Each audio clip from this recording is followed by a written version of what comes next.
Gaza ceasefire plan turns into deadly game of survival.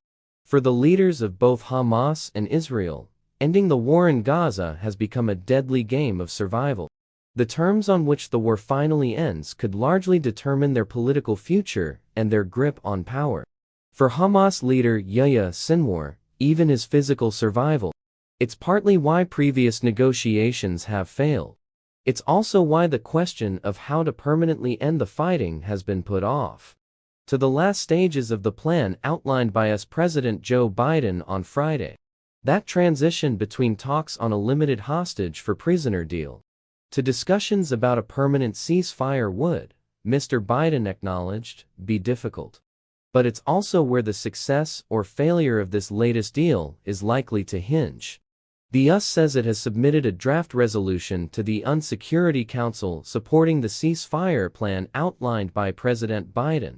The three-phase plan involves an end to the conflict, the release of the hostages, and reconstruction of the Palestinian territory. Israel's Prime Minister, Benjamin Netanyahu, has strong domestic reasons for wanting to take this deal step by step. Phase 1, as outlined by Mr. Biden, would see the release of dozens of hostages, both living and dead. That would be widely welcomed in a country where the failure to free all those held by Hamas is, for many, a glaring moral stain on Mr. Netanyahu's management of the war.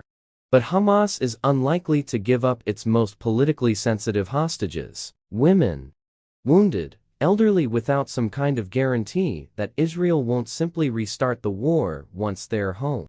Israel confirms deaths of 4 more hostages in Gaza. Leaks, quoted by Israeli media on Monday morning, suggested that Benjamin Netanyahu has told parliamentary colleagues that Israel would be able to keep its options open.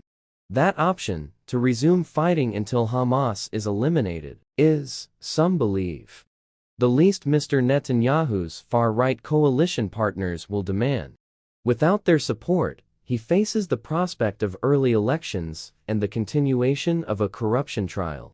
Mr. Netanyahu needs to keep his long-term options open to stand a chance of winning their support for any initial hostage deal. Hamas leaders, on the other hand, are likely to want permanent ceasefire guarantees upfront.